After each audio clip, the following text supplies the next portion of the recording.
আসসালামু আলাইকুম।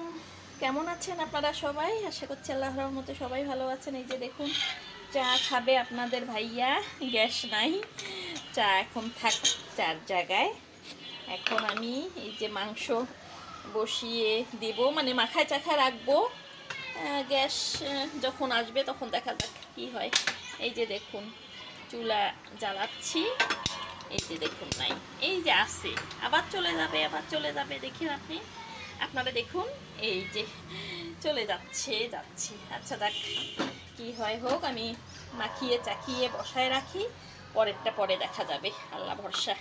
এই যে বিসমিল্লাহ করে দিয়ে দিলাম পেঁয়াজ, দিয়ে দিলাম।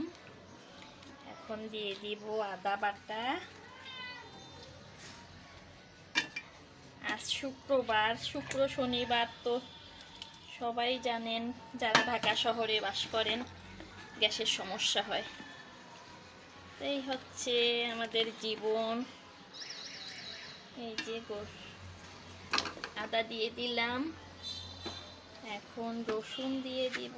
মা গরম, রসুন দিয়ে দি, ইস বরফ ছাড়ে নেই।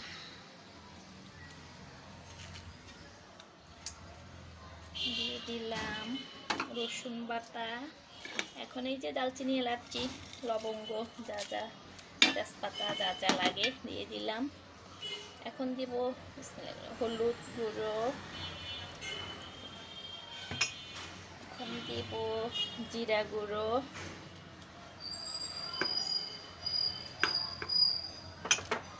এখন মরিচ গুঁড়ো, ঝাল কম খাবে তো যাই হোক সমস্যা নাই। এখন দিব লবণ পরিমাণ মতো। বলছে যে গরুর মাংস আর পোলাও খাবি, জানি না আল্লাহ কি খাওয়াবে আজকে।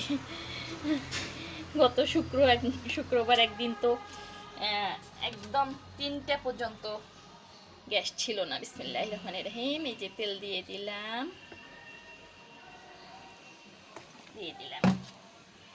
এখন কোনো বাদ গেল না, যায়নি মনে হয়। বিসমিল্লাহ করে এখন মেখে চেখে